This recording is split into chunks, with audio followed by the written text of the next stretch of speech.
बिस्मिल्लाहिर्रहमानिर्रहीम। अस्सलामु अलैकुम dear students and dear viewers.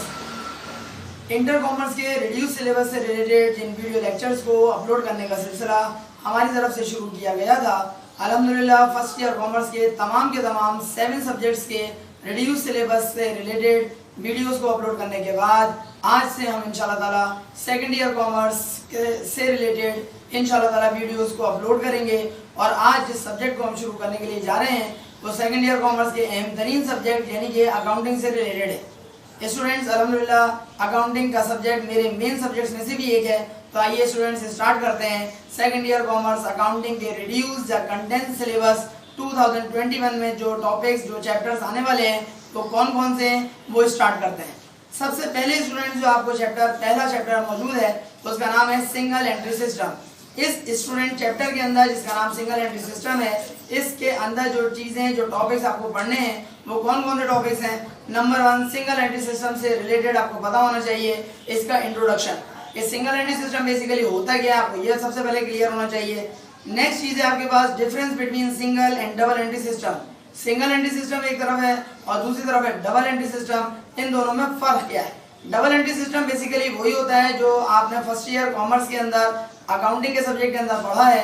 BCom part 1 में भी आपको ये पढ़ना पड़ेगा, बीकॉम पार्ट 2 में भी ये पढ़ना पड़ेगा। सिंगल एंट्री सिस्टम जो आपका पूरा चैप्टर है, इस चैप्टर के अंदर जो टॉपिक्स आपको पढ़ने हैं, जिस तरह के सवाल आपके पास पेपर में आएंगे उस तरह के सवाल के अंदर आपको करना ये पड़ता है कि आपको ये चेक करना पड़ता है कि सवाल के अंदर कौन कौन सी चीज़ें अवेलेबल हैं।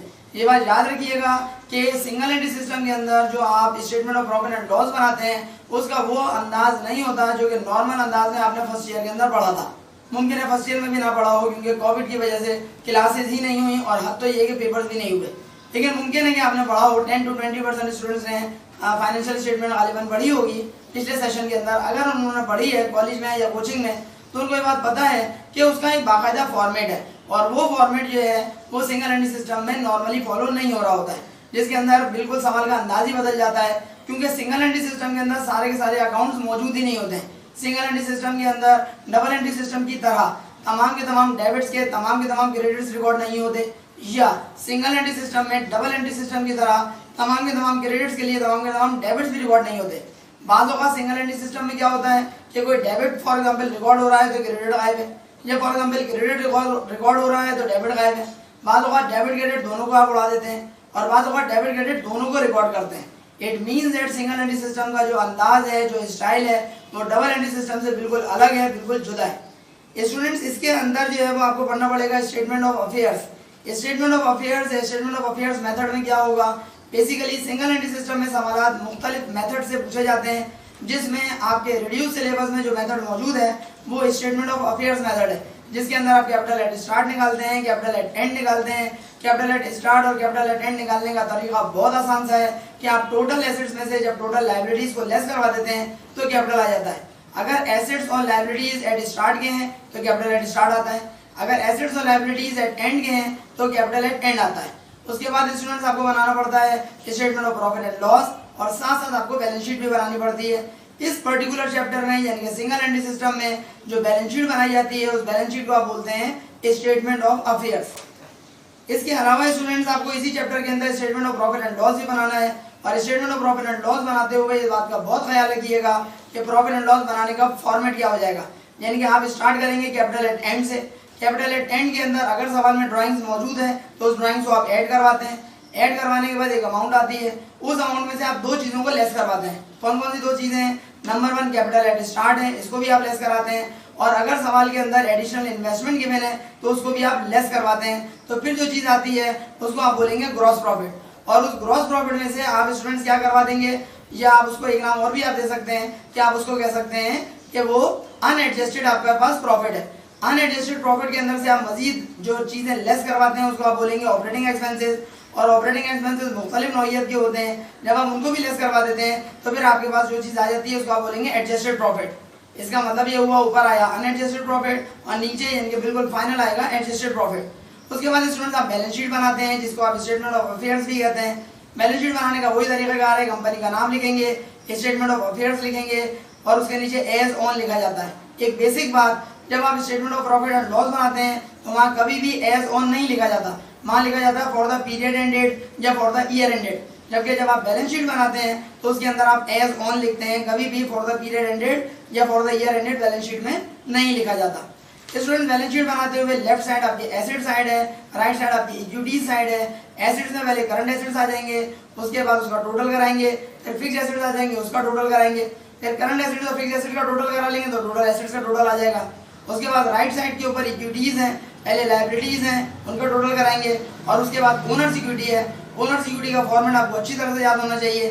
कैपिटल एट स्टार्ट होता है, उसके अंदर अगर सवाल में ड्राइंग्स मौजूद है तो उसको आप लेस करवा लेंगे, अगर मालिक ने इन्वेस्टमेंट की है उसको आप ऐड करवा लेंगे, अगर प्रॉफिट एंड लॉस के जरिए प्रॉफिट आ रहा है ऐड करेंगे और अगर प्रॉफिट एंड लॉस के जरिए लॉस आ रहा है तो लेस करवाएंगे। तो फिर आपके पास आ जाएगा टोटल ओनर्स इक्विटी।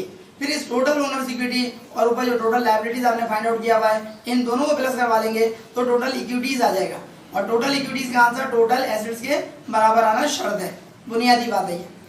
नेक्स्ट चीज जो नेक्स्ट चैप्टर आपको पढ़ना है उसका नाम है नॉन प्रॉफिट ऑर्गेनाइजेशन, शॉर्ट में आप बोलेंगे एनपीओ। इस नॉन प्रॉफिट ऑर्गेनाइजेशन या नॉन प्रॉफिट ऑर्गेनाइजेशन जो पर्टिकुलर चैप्टर है इसके अंदर जो एनजीओ भी आप इसको शॉर्ट में कह सकते हैं, इसके अंदर जो टॉपिक्स आपको पढ़ने हैं वो कौन कौन से हैं? Introduction of non profit organisation, non profit organisation का इंट्रोडक्शन यानी कि तारुफ आपको पढ़ना पड़ेगा। इनकम एंड एक्सपेंडिचर अकाउंट भी इसमें बनता है और बैलेंस शीट भी बनती है। Income and expenditure account basically क्या है स्टूडेंट्स? राइट साइड जो होती है वो बेसिकली इनकम साइड कहलाएगी, लेफ्ट साइड कहलाएगी expenditure side. Income and expenditure account जब आप बना लेंगे तो उसके बाद फिर आप बनाते हैं बैलेंस शीट। इस पर्टिकुलर चैप्टर में बैलेंस शीट बनाने का स्टाइल भी थोड़ा सा मुख्तलिफ है और जब आपके टीचर आपको ये चैप्टर पढ़ाएंगे या पढ़ा चुके होंगे तो यकीनन आपको शेयर करवाएंगे। थर्ड चैप्टर है स्टूडेंट्स अकाउंटिंग फॉर डेप्रिसिएशन, जो बहुत इंपॉर्टेंट चैप्टर है क्योंकि सेम चैप्टर डेप्रिसिएशन का बीकॉम पार्ट 1 में भी मिलता है और सेकंड ईयर कॉमर्स में भी मौजूद है। स्टूडेंट्स अकाउंटिंग और डेप्रिसिएशन के अंदर सबसे पहले डेप्रिसिएशन की आपको डेफिनेशन पता होनी चाहिए कि डेफिनेशन होती क्या है। आसान अल्फाज में आप ये कह सकते हैं the used cost of the fixed tangible assets is known as depreciation. जितने भी फिक्स्ड टेंजिबल एसेट्स होते हैं उनको वक्तन फवक्तन जब आप इस्तेमाल करते हैं तो वो डेप्रिशिएट हो जाते हैं। डेप्रिसिएशन के हवाले से बातों का सवाल पेपर में आता है कि define depreciation that it is an expense और लॉस। कि डेप्रिसिएशन एक्सपेंस है या डेप्रिसिएशन लॉस है? उसका आंसर भी बहुत आसान सा है कि depreciation is an expense. Expense क्यों है स्टूडेंट्स, लॉस क्यों नहीं है? बिकॉज आर कॉस्ट एक ऐसी कीमत that has given a benefit and is now expired is known as expense. चूंकि डेप्रिसिएशन की वजह से आपकी ऑर्गेनाइजेशन को फायदा आपको हासिल हो रहा होता है लिहाजा ये आपके लिए एक्सपेंस कहलाता है, लॉस कभी भी नहीं होता। इसके अलावा स्टूडेंट जो नेक्स्ट टॉपिक है वो है कैपिटल एंड एक्सपेंडिचर अकाउंट्स और कैपिटल एंड एक्सपेंडिचर से रिलेटेड आपको पता होना चाहिए, अकाउंटिंग कहना चाहिए। कैपिटल एंड एक्सपेंडिचर जो है वो आपको पता होना चाहिए कि कैपिटल एक्सपेंडिचर्स कौन कौन से हैं और रेवेन्यू एक्सपेंडिचर्स कौन कौन से हैं। कैपिटल एक्सपेंडिचर्स आसान अल्फाज में उन तमाम अखराजात को स्टूडेंट्स कहा जाएगा जो कि मशीन की कॉस्ट में ऐड हो जाते हैं और रेवेन्यू एक्सपेंडिचर्स वो अकाउंट्स होते हैं, वो अखराजात होते हैं जो कि मशीन की कॉस्ट में ऐड नहीं होते। अब बोले सर मजीद कुछ बताना चाहिए आपको, तो कैपिटल एक्सपेंडिचर्स के बारे में आप सिंपल ये कह सकते हैं those expenditures which are first recorded as an asset and then expensed are called capital expenditures because they benefit future periods। Future के पीरियड्स में फायदा पहुंचा रहे होते हैं और करंट पीरियड में भी फायदा पहुंचाते हैं। कौन? Capital expenditures. मिसाल के तौर पर आपने कोई इक्विपमेंट परचेज किया, कोई मशीनरी परचेज की, कोई आपने लैंड परचेज किया। लैंड पे याद रखिएगा डेप्रिसिएशन नहीं होता। लैंड के अलावा जितने भी फिक्स्ड एसेट्स होते हैं सबके ऊपर डेप्रिसिएशन होता है। कोई अगर आपसे पूछ बैठे, हमने एमसीक्यूज में भी आपको बताया था जब डेप्रिसिएशन की एमसीक्यूज अपलोड करी थी कि डेप्रिसिएशन लैंड के ऊपर कभी भी नहीं होता। उसकी रीजन क्या है कि जो इनफाइनाइट यूजफुल लाइफ रखने वाले एसेट्स होते हैं उनके ऊपर कभी भी डेप्रिसिएशन नहीं होता। इनफाइनाइट मतलब लामहदूद, लामहदूद यूजफुल लाइफ रखने वाले एसेट के अंदर बुनियादी एसेट कौन है? लैंड। क्योंकि लैंड की लाइफ क्या? इनफाइनाइट, लामहदूद है। लैंड के अलावा जितने भी फिक्स एसेट्स होते हैं भले वो कितनी ही देर बाद कितनी उनकी क्वालिटी अच्छी क्यों ना हो लेकिन बहरहाल उनकी लाइफ जो है वो इनफाइनाइट नहीं होती बल्कि फाइनाइट होती है। जब फाइनाइट होती है तो उनके ऊपर डेप्रिसिएशन भी कैलकुलेट किया जाता है। स्टूडेंट्स ये बात याद रखिएगा, रेवेन्यू एक्सपेंडिचर्स क्या होते हैं? Those expenditures which are initially recorded as an expense are called revenue expenditures because they benefit current period. Revenue expenditures जैसे ही खर्चा करते हैं आप फौरन उसको एक्सपेंस के तौर पर रिकॉर्ड कर लेते हैं। कैपिटल एक्सपेंडिचर की एक छोटी सी मिसाल है, फॉर एग्जाम्पल आपने बिल्डिंग परचेज करी, बिल्डिंग की कीमत हम एज्यूम कर लेते हैं 10 लाख रुपए। 10 लाख रुपए की अगर हमने बिल्डिंग परचेज करी और फर्ज कर लेते हैं कि वो जो 10 लाख रुपए की बिल्डिंग है, एक तो 10 लाख की बिल्डिंग बहुत ही मुश्किल है कि आ जाए, एज्यूम कर लें 10 लाख की बिल्डिंग है, कीमत और बढ़ा लेते हैं ताकि आपको कैलकुलेशन में आसानी हो जाए। फॉर एग्जाम्पल 1 करोड़ की कोई बिल्डिंग है, 1 करोड़ की अगर बिल्डिंग है तो बिल्डिंग के आप फर्ज करें हमने कैश पे खरीदा है, इधर हमने 1 करोड़ रुपए पे किए, उधर हमने बिल्डिंग परचेज कर ली। बिल्डिंग मुझे बताइए क्या आपका एसेट अकाउंट है? जी हाँ। क्या फिक्स एसेट है? जी हाँ। तो जब हम बिल्डिंग को परचेज करके लाते हैं एंट्री क्या बनाते हैं? बिल्डिंग डेबिट और कैश क्रेडिट, क्योंकि कैश पे खरीदा। बिल्डिंग को याद रखिएगा, अपनी ऑर्गेनाइजेशन की बुक्स के अंदर आप एक्सपेंस कभी भी रिकॉर्ड नहीं कर सकते, एसेट रिकॉर्ड करेंगे, क्योंकि बिल्डिंग से हासिल होने वाला फायदा करंट ईयर में भी मिलेगा और आइंदा आने वाले बहुत सारे सालों में मिलेगा। एज्यूम करते हैं उस बिल्डिंग की लाइफ जो है वो 100 ईयर्स है, ताकि कैलकुलेशन आसान रहे। 1 करोड़ की बिल्डिंग लाए, उसको डिवाइड कराइए 100 से, क्योंकि 100 लाइफ है, तो 1 लाख रुपए उस बिल्डिंग का सालाना डेप्रिसिएशन निकलेगा। इसका मतलब ये हुआ कि जो करंट ईयर है उसके अंदर उस पर्टिकुलर बिल्डिंग से आपने 1 लाख रुपए का फायदा उठा लिया। क्या फायदा उठा लिया? आप उसके अंदर रह लिए या आपने कोई भी काम कर लिया। इट मीन्स दैट डेप्रिसिएशन उस बिल्डिंग का सिर्फ 1 लाख होगा। नेक्स्ट ईयर फर्ज करें फिर आप 12 महीने फिर पूरे साल आप रहे, तो ऐसी सूरत में उस बिल्डिंग का डेप्रिसिएशन फिर 12 महीने का कितना निकल आएगा? 1 लाख रुपए। इसका मतलब ये हुआ उस बिल्डिंग की जो कॉस्ट है वो हर साल वही रहेगी, यानी कि 1 करोड़, लेकिन उस बिल्डिंग के डेप्रिसिएशन हर साल 1 लाख रुपए निकल रहा होगा। डेप्रिसिएशन को आप एक्सपेंस कहेंगे, क्योंकि बिल्डिंग से आप फायदा उठा रहे हैं। जब बिल्डिंग से आप फायदा उठा रहे हैं तो 1 लाख रुपए सालाना, ईयरली, पर एनम जिसको कहा जाए या पर ईयर कह लें, उसका कहलाएगा डेप्रिसिएशन।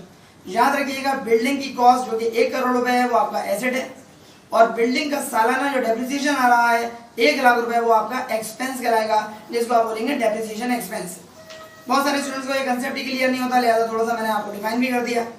इसके अलावा cost of the fixed asset, fixed asset की कॉस्ट आप कैसे कैलकुलेट करेंगे?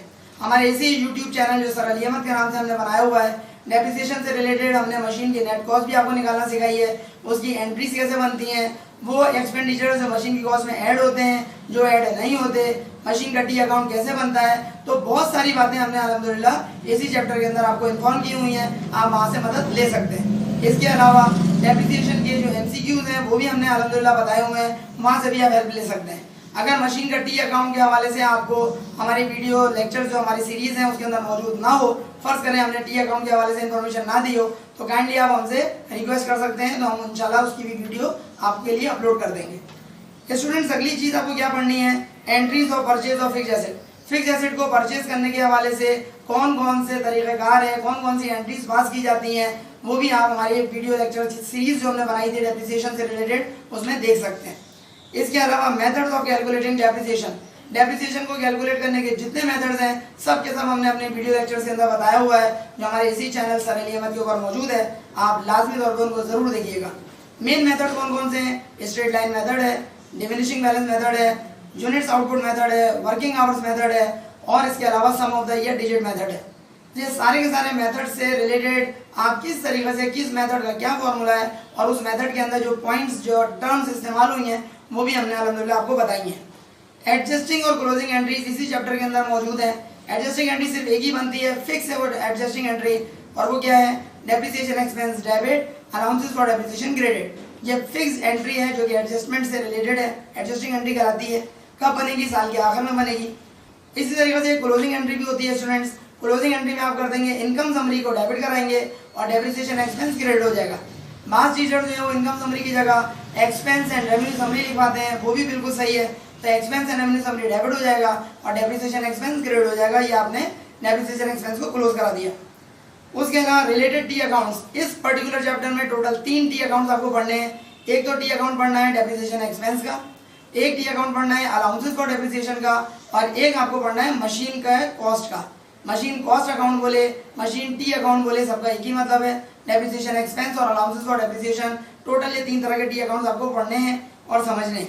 इसके अलावा आपके पास जो चीज़ आने वाली है वो है partial balance sheet. Partial balance sheet इसको क्यों कहते हैं? क्योंकि बैलेंस शीट कंप्लीट नहीं पूछता आपसे, टुकड़े की सूरत में पूछता है। स्टूडेंट, जो चौथा चैप्टर है आपके पास उसका नाम है पार्टनरशिप फॉर्मेशन। पार्टनरशिप से रिलेटेड याद रखिएगा 5 चैप्टर्स हैं, उनमें पहला चैप्टर है पार्टनरशिप फॉर्मेशन, यानी कि पार्टनरशिप वजूद में आ रही है। सबसे पहला सवाल ये होता है कि पार्टनरशिप से मुराद क्या है? पार्टनरशिप से मुराद स्टूडेंट्स क्या होता है? The relationship between persons who have agreed to share the profits of a business carried on by all or any of them acting for all. ये पार्टनरशिप की डेफिनेशन है। मुश्किल से 3 लाइन की डेफिनेशन आप याद कर लीजिएगा। क्या मतलब पार्टनरशिप क्या होता है भाई? पार्टनरशिप से रिलेटेड 5 चैप्टर्स हैं, लिहाजा आपको पता होना चाहिए पार्टनरशिप से मुराद क्या है। द रिलेशनशिप बिटवीन पर्संस, लोगों के दरमियान ताल्लुक होगा। लोगों के दरमियान का मतलब होता है कम से कम 2 अफराद होंगे, एक बंदा नहीं हो सकता। ज्यादा से ज्यादा कितने होंगे? 20 अफराद होंगे, maximum 20। The relationship between persons, लोगों के दरमियान ताल्लुक। ऑर्डिनरी पार्टनरशिप होगा तो 2 से लेकर 20 अफराद, और अगर बैंकिंग के पार्टनरशिप है तो 2 से लेकर 10 अफराद होते हैं। The relationship between persons who have agreed, जो एग्री कर चुके हैं, रजामंद हैं, to share the profits of a business, के बिजनेस के प्रॉफिट को वो शेयर करेंगे। आखिरी बात, बिजनेस चलाएगा कौन? कैरीड ऑन बाय ऑल, सब मिलकर चलाएंगे, और एनी ऑफ देम, या कोई एक चलाएगा, एक्टिंग फॉर ऑल, सबकी नुमाइंदगी करते हुए। पार्टनरशिप की डेफिनेशन में टोटल 3 कैरेक्टरिस्टिक्स, कम से कम 2 अफराद होंगे, द रिलेशनशिप बिटवीन पर्संस हो गया, जो इस बात पर रजामंद हैं, राजी हैं कि अपने बिजनेस को चलाएंगे प्रॉफिट कमाने के लिए। और बिजनेस चलाएगा कौन? या तो सारे पार्टनर्स मिलकर चलाएंगे, या कोई एक पार्टनर सबकी नुमाइंदगी करते हुए पार्टनरशिप बिजनेस को चलाएगा। स्टूडेंट से तो हो गई पार्टनरशिप की डेफिनेशन। स्टूडेंट सबसे पहले हम बात करते हैं पार्टनरशिप फॉर्मेशन की। सेकेंड ईयर कॉमर्स अकाउंटिंग के सादा तरीन और सिंपलेस्ट चैप्टर की अगर हम बात करते हैं तो वो कोई और नहीं है, पार्टनरशिप फॉर्मेशन ही है। आसान तरीन आपका चैप्टर है पार्टनरशिप फॉर्मेशन। इसके अंदर बेसिकली क्या होता है स्टूडेंट्स, 2 या 2 से ज्यादा पार्टनर सवाल के अंदर मौजूद होंगे, और वो कुछ ना कुछ इन्वेस्टमेंट फर्म के अंदर कर रहे होंगे, और जो वो इन्वेस्टमेंट कर रहे होते हैं उसकी इन्वेस्टमेंट से रिलेटेड आपको एंट्रीज पास करनी पड़ती है, और फिर आपको बैलेंस शीट बनानी पड़ती है। पार्टनरशिप फॉर्मेशन में स्टूडेंट्स 2 अलग अलग तरह के सवाल होते हैं।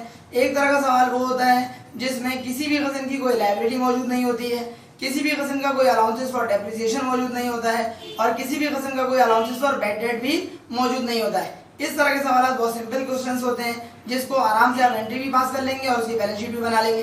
लेकिन बाद औक़ात इसी तरह के सवाल में आपसे कैलकुलेशन करवाता है। फॉर एग्जाम्पल 3 पार्टनर्स हैं, ए, बी और सी, और तीनों पार्टनर्स की फर्ज करें टोटल इन्वेस्टमेंट सवाल के अंदर गिवन है, फर्ज करें 2.5 लाख रुपए, ये टोटल इन्वेस्टमेंट है। उसमें ए, बी और सी में किसी एक पार्टनर की इन्वेस्टमेंट उसने दे दी है, फॉर एग्जाम्पल बी की इन्वेस्टमेंट दे दी। अब कह रहा है ए और सी की इन्वेस्टमेंट बताओ क्या होगी, तो आपको ए और सी की कैलकुलेशन भी करनी पड़ेगी, जिसके तहत आप ए और सी की अमाउंट निकालेंगे। और 5 तरह के सवाल स्टूडेंट ऐसे होते हैं कि जिसके अंदर वो आपको क्या बोलेगा कि फर्म की टोटल इन्वेस्टमेंट वो सवाल के अंदर दे देगा, और फर्म की टोटल इन्वेस्टमेंट देने के बाद बोलेगा ए, बी और सी का प्रॉफिट शेयरिंग रेशो ये है। फॉर एग्जाम्पल ए का 1, बी का 2, सी का 3, तो 1:2:3 ये प्रॉफिट शेयरिंग रेशो हो गया, और टोटल रकम भी उसने आपको सवाल में दे दी।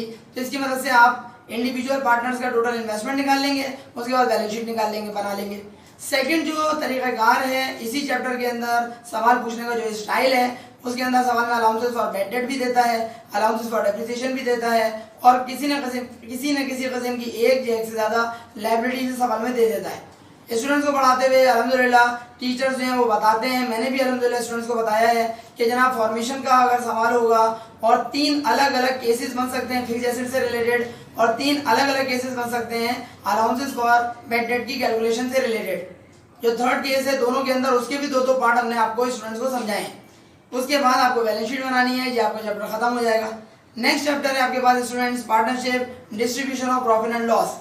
Partnership distribution of profit and loss का मतलब क्या है, नाम से जाहिर है कि फर्म को जितना भी प्रॉफिट हुआ है या जितना भी लॉस हुआ है वो आप पार्टनर्स में डिस्ट्रीब्यूट करवा देंगे। किस हिसाब से डिस्ट्रीब्यूट कराएंगे, पार्टनर्स का जो भी प्रॉफिट शेयरिंग रेशो है। याद रखिएगा अगर सवाल में प्रॉफिट शेयरिंग रेशो गिवन नहीं है तो फिर तमाम पार्टनर्स में जितना भी प्रॉफिट होगा या जितना भी लॉस होगा वो इक्वली डिस्ट्रीब्यूट होगा। लेकिन अगर सवाल में प्रॉफिट शेयरिंग रेशो गिवन है तो फिर उसी हिसाब से प्रॉफिट को या लॉस को आपको शेयर कराना पड़ेगा। पेपर में जो सवाल बनकर आता है उसके अलग अलग स्टाइल है। बाद वो कहता है एंडिंग कैपिटल के मुताबिक प्रॉफिट को आप शेयर कराएं या लॉस को शेयर कराएं। बाद कहता है कि बिगिनिंग कैपिटल या ओपनिंग कैपिटल के मुताबिक शेयर करवाएं। बाद एवरेज कैपिटल के मुताबिक करवाता है। बाद प्रॉफिट शेयरिंग रेशो गिवन होता है जैसे 3:2:1, और बाद सवाल साइलेंट होता है तो साइलेंट होने की सूरत में इक्वली डिस्ट्रीब्यूट करवाया जाता है। स्टूडेंट्स इसी चैप्टर के अंदर आपको इनकम डिस्ट्रीब्यूशन समरी बनानी है। इनकम डिस्ट्रीब्यूशन समरी के अंदर याद रखिएगा नेट इनकम के अंदर 2 केसेस बन सकते हैं और नेट लॉस का सिर्फ एक ही केस होता है। नेट इनकम के अंदर 2 केसेस कैसे बन सकते हैं, फर्ज करें फर्म को टोटल प्रॉफिट हुआ है लेट सपोज 80,000 का, और पार्टनर्स ने पूरे साल में जितना पैसा ड्रॉ कर लिया है वो फर्ज करें 60,000 है, तो 20,000 जो रह गया वो रिमेनिंग प्रॉफिट के नाम से पार्टनर्स के दरमियान डिस्ट्रीब्यूट करवा देंगे जो भी उनका प्रॉफिट शेयरिंग रेशियो सवाल में गिवन है। ऐसा भी हो सकता है कि 80,000 का प्रॉफिट हुआ है और पार्टनर्स ने अब तक 1,20,000 निकाल लिया। इसका मतलब 40,000 ज़्यादा निकाल लिया तो पार्टनर से कहा जाएगा कि अपने प्रॉफिट शेयरिंग रेशो के मुताबिक फर्म को उतना पैसा वापस लाकर देंगे जो कि एक्सेस अमाउंट रिकवर्ड कहलाएगा। तीसरा और आखिरी केस नेट लॉस का होता है। स्टूडेंट्स, इसके अलावा आपको रिलेटेड जर्नल एंट्रीज पढ़नी है। जर्नल एंट्रीज में याद रखिएगा, अगर प्रॉफिट हो रहा है तो उसका स्टाइल अलग होगा, अगर लॉस हो रहा है तो उसका स्टाइल अलग होगा। सिर्फ यही नहीं बल्कि स्टूडेंट्स आपको इसी जो चैप्टर है या आपका ये जो टॉपिक है इसके अंदर याद रखिएगा फिक्स्ड कैपिटल मेथड के मुताबिक एंट्रीज अलग तरीके से बनती हैं और फ्लोटिंग या फ्लक्चुएटिंग कैपिटल मेथड के मुताबिक एंट्रीज का स्टाइल कुछ और है। फिक्स कैपिटल मेथड के अंदर याद रखिएगा जितना भी प्रॉफिट या लॉस हो रहा है वो कैपिटल अकाउंट क्या कर दिया, उन्होंने फिक्स कर दिया। फिक्स करने का मतलब होता है कि जितना भी प्रॉफिट होगा या जितना भी लॉस होगा वो कैपिटल अकाउंट में ट्रांसफर नहीं किया जाएगा। क्यों? क्योंकि कैपिटल अकाउंट फिक्स है। अगर स्टूडेंट्स याद रखें, अगर फिक्स कैपिटल मेथड के मुताबिक सवाल पेपर में आ रहा है तो जितना भी प्रॉफिट है या जितना भी लॉस है वो आप कैपिटल अकाउंट में तो ट्रांसफर कर नहीं सकते। फिर क्या करेंगे, आप अलहदा से एक अकाउंट मेंटेन करते हैं जिसका नाम है करंट अकाउंट, और उस करंट अकाउंट में प्रॉफिट या लॉस को आप डिस्ट्रीब्यूट करवा देते हैं पार्टनर्स के प्रॉफिट शेयरिंग रेशो के मुताबिक।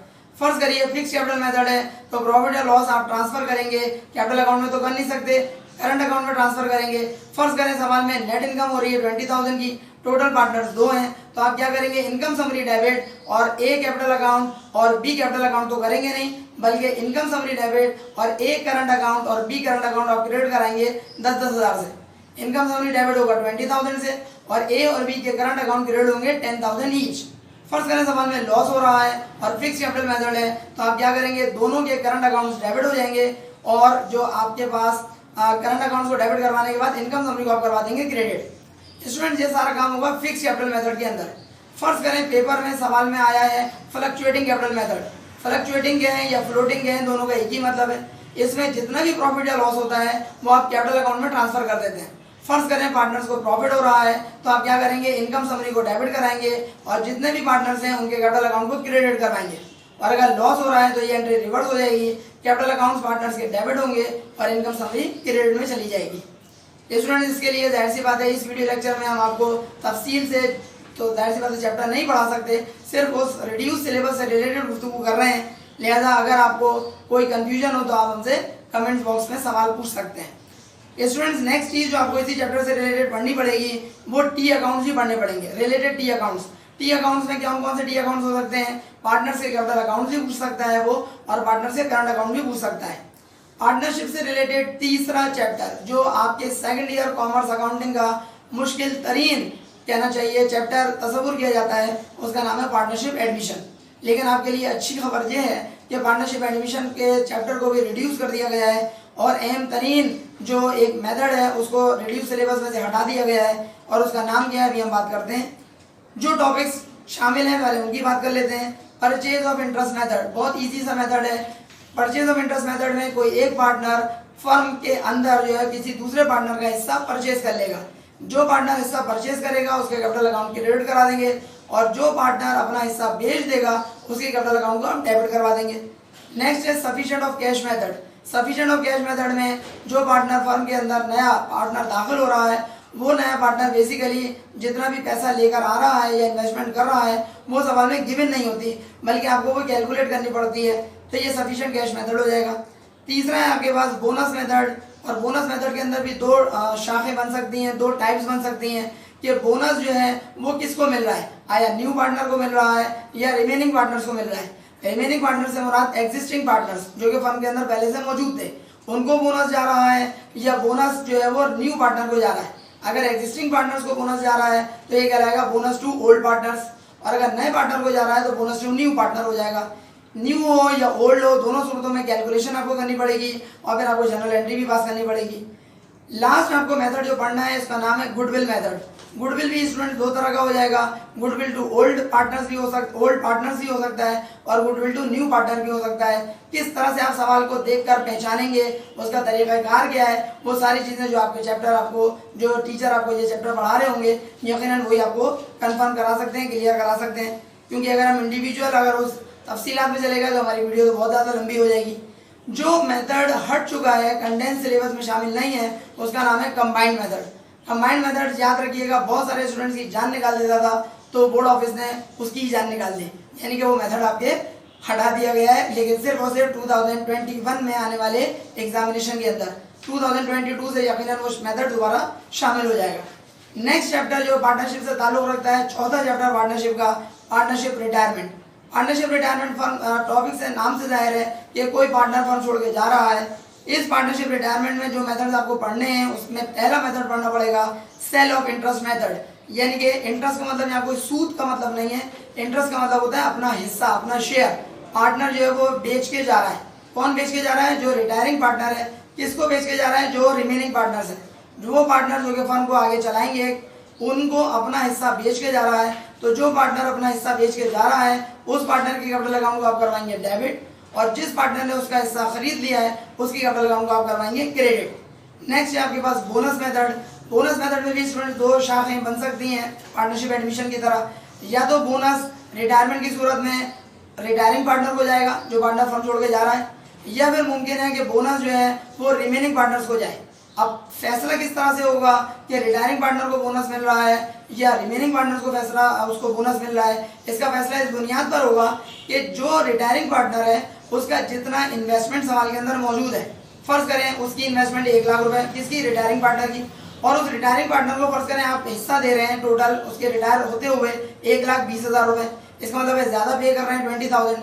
तो 20,000 जब रिटायरिंग पार्टनर को एक्स्ट्रा मिल रहा है, ज्यादा मिल रहा है, तो फिर ये 20,000 की वजह से आप बोलेंगे कि ये बोनस है रिटायरिंग पार्टनर का, और जाहिर बात उसकी कैलकुलेशन भी है और एंट्री भी है।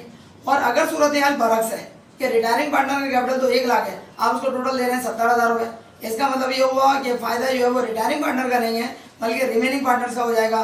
तो 30,000 बोनस, बिल्कुल आप सही समझ रहे हैं, रिमेनिंग पार्टनर्स का कहलाएगा। इसके अलावा स्टूडेंट्स आपको लास्ट इसके अंदर जो टॉपिक पढ़ना है उसका नाम है गुडविल मेथड। और जो टॉपिक या जो सवाल बन के पेपर में आता भी रहता था और वो आपके कंडेंस सिलेबस में अब शामिल नहीं है, उसका नाम है revaluation of asset. Revaluation of asset के अंदर एसेट्स को हम रीवैल्यू करते थे, उसकी जनरल एंट्रीज भी बनाते थे, वो मेथड आपके कंडेंस सिलेबस में से हटा दिया गया है। लास्ट चैप्टर है पार्टनरशिप से रिलेटेड, उसका नाम है पार्टनरशिप लिक्विडेशन, पार्टनरशिप रियलाइजेशन या पार्टनरशिप डेसोल्यूशन। इसका मतलब क्या हुआ? फर्म खत्म हो रही है, तहलील हो रही है, दी एंड हो रहा है, किसका? फर्म का ही दी एंड हो रहा है, फर्म खत्म हो रही है। उसके अंदर सबसे पहले आपको एंट्रीज बनाने आनी चाहिए। लिक्विडेशन की एंट्रीज कैसे बनती हैं, फर्म जब खत्म हो रही है तो किस हिसाब से आपको एंट्रीज बनानी है, क्या तरीक़ाकार इख्तियार करेंगे, ये बताया जाएगा। और एक अहम टॉपिक है इसी चैप्टर से रिलेटेड जिसका नाम है लिक्विडेशन समरी। जिस तरह partnership distribution of profit and loss के अंदर इनकम डिस्ट्रीब्यूशन समरी आपने बनाई थी, तो इस चैप्टर के अंदर आप बनाएंगे लिक्विडेशन समरी। लिक्विडेशन समरी का मतलब क्या होता है कि जितना भी फर्म के अंदर चीज़ें मौजूद थी, एसेट्स मौजूद थे, कैश मौजूद था, पार्टनर्स के कैपिटल अकाउंट मौजूद थे, वो आहिस्ता आहिस्ता करके आपने क्या करा दिया, पार्टनर्स के दरमियान उनको डिस्ट्रीब्यूट करवा दिया। लायबिलिटी थी वो उतार दी, पार्टनर्स के कैपिटल अकाउंट को ट्रांसफर कर दिया, उनको कैश देकर ट्रांसफर करने से मुराद खत्म कर दिया। ये सारी की सारी चीज़ें किसमें शामिल हो जाएंगी? इस पार्टनरशिप लिक्विडेशन के चैप्टर में। स्टूडेंट जो लास्ट चैप्टर है आपके पास आपका सेकंड ईयर कॉमर्स अकाउंटिंग से रिलेटेड, उस चैप्टर का नाम है अहम तरीन चैप्टर है, और यही चैप्टर अल्हम्दुलिल्लाह मैं इस वक्त एक कोचिंग सेंटर में पढ़ा भी रहा हूँ, अकाउंटिंग फॉर कंपनीज। इस चैप्टर के अंदर स्टूडेंट्स आपको जो चीज़ पढ़नी है खासुल खास वो पढ़ना है issuance of shares and debenture से रिलेटेड, जिसमें सबसे पहले आपको पढ़ना पड़ेगा इशुएंस ऑफ शेयर्स की एंट्रीज क्या है। शेयर्स जो है वो किसी भी पब्लिक लिमिटेड कंपनी का एक ऐसा यूनिट होता है, स्मॉलेस्ट यूनिट ऑफ ओनरशिप को हम कहते हैं शेयर्स। शेयर से रिलेटेड एंट्रीज आपको पढ़नी पड़ेंगी। आपको साथ साथ इशुएंस ऑफ डिवेंचर्स की भी एंट्रीज पढ़नी पड़ेंगी कि डिवेंचर्स होते क्या हैं। डिवेंचर्स ऑर्गेनाइजेशन जिनके पब्लिक लिमिटेड कंपनी के लॉन्ग टर्म लायबिलिटी होती है, और इसके अंदर जब ऑर्गेनाइजेशन को डिवेंचर्स इशू करती है तो एंट्रीज अपने पास जो रिकॉर्ड करती है उसका तरीक़ाकार क्या होता है। कंपनी डिवेंचर्स इशू कब करती है, कंपनी शेयर्स कब इशू करती है, कंपनी उन शेयर्स और डिवेंचर्स को इशू करके जो पैसा हासिल करती है उस पैसे का क्या करती है, और किस सूरत में कंपनी शेयर होल्डर्स के दरमियान प्रॉफिट को प्रोवाइड करती है, प्रॉफिट को देती है, डिस्ट्रीब्यूट करती है, और डिवेंचर होल्डर्स को इंटरेस्ट पे करती है। स्टूडेंट ये सारी की सारी तफसीलात issuance of shares and debentures के चैप्टर में मौजूद हैं। और लास्ट टॉपिक जो आपको पढ़ना है इस लास्ट चैप्टर का, उसका नाम है statement of retained earning. Retained earning students क्या होता है? पब्लिक लिमिटेड कंपनी को जितना भी प्रॉफिट होता है वो तमाम का तमाम प्रॉफिट वो अपने शेयर होल्डर्स में डिस्ट्रीब्यूट नहीं कर देती, बल्कि कुछ हिस्सा डिस्ट्रीब्यूट करती है, कुछ हिस्सा रोक लेती है। रिटेन्ड अर्निंग का मतलब होता है, रिटेन्ड माने रोक लेना, अर्निंग माने कमाई। रिटेन्ड अर्निंग माने रोकी हुई कमाई। यानी कि जितनी रोकी हुई कमाई शेयर होल्डर्स की रोक ली गई है। किसने रोकी है? पब्लिक लिमिटेड कंपनी ने रोकी है। कौन सी पब्लिक लिमिटेड कंपनी? जिस पब्लिक लिमिटेड कंपनी के शेयर्स उस शेयर होल्डर ने खरीदे थे। तो पब्लिक लिमिटेड कंपनी क्या कर रही है? अपने शेयर होल्डर्स का जितना भी प्रॉफिट है उसमें से कुछ हिस्सा तो दे देती है और कुछ हिस्सा रोक लेती है। जिस हिस्से को उसने रोक लिया उस रोके हुए हिस्से को बोलते हैं रिटेन्ड अर्निंग, और इसी रिटेन्ड अर्निंग का आपको स्टेटमेंट बनाना पड़ता है। स्टूडेंट यहाँ पे एक सवाल ही पैदा हो सकता है कि public limited company share holders का जो प्रॉफिट है वो सारा का सारा क्यों नहीं दे देती? तो ये भी एक सवाल है जिसकी तफसीलात स्टेटमेंट ऑफ रिटेन अर्निंग के चैप्टर के अंदर ही टीचर्स जो है वो स्टूडेंट्स को बता देते हैं, क्योंकि ये तफसीली जवाब है। स्टूडेंट्स, उम्मीद है कि आपको हमारी आज की वीडियो लेक्चर से यकीनी तौर पर फ़ायदा हासिल हुआ होगा, क्योंकि फर्स्ट ईयर के स्टूडेंट्स ने तो अल्हम्दुलिल्लाह कमेंट्स पास किए हैं कि हमारी इन वीडियो से जिसका मफहूम बता रहा हूँ कि उनको पसंद आई है। उम्मीद है सेकंड ईयर अकाउंटिंग के पहली वीडियो जो आज हमने अपलोड की है कंडेंस सिलेबस से रिलेटेड, तो यकीनी तौर पर आपको पसंद भी आई होगी और आपकी कुछ ना कुछ इंशाअल्लाह ताला मालूमात में ज़रूर इजाफा हुआ है। अगर आपको हमारी वीडियो आज की पसंद आए तो काइंडली अपने फ्रेंड्स में, अपने कोलीग्स में, अपने रिलेटिव्स में ज़रूर इसको शेयर करवाएं ताकि मैक्सिमम स्टूडेंट्स हमारी इन वीडियो से फ़ायदा उठा सकें। क्योंकि एक एक वीडियो बनाने में जो हमारी मेहनत खर्च हो रही है, सर्फ हो रही है, वो आप अंदाज़ा नहीं लगा सकते। जब आप हमारे पास आएँ, तशरीफ लाएँ, कहते हैं ना एक दिन जियो के साथ, तो एक दिन सर अली अहमद के साथ ज़रा गुजार के देखें तो आपको पता चलेगा कि कितनी मेहनत के बाद एक छोटी सी 20-25 मिनट की वीडियो अपलोड होती है। उम्मीद है कि हमारी इन तमाम बातों से आप मुत्तफ़िक़ होंगे, हमारी इन वीडियोज़ को शेयर भी करवाएंगे और लाइक और कमेंट करना बिल्कुल नहीं भूलेंगे। अगर अब तक आपने हमारा चैनल सब्सक्राइब नहीं किया तो सर अली अहमद के नाम से हमारे इस यूट्यूब चैनल को सब्सक्राइब भी कर लीजिए और बेल आइकन पर लाजमी क्लिक करिएगा ताकि आपको हमारी नई वीडियोस की अपडेट्स फ़ौरन और बर वक्त मिल सकें। अगली वीडियो लेक्चर तक के लिए अपने टीचर सर अली अहमद को इजाज़त दीजिए। अपना बहुत ख्याल रखिएगा। अस्सलामु अलैकुम।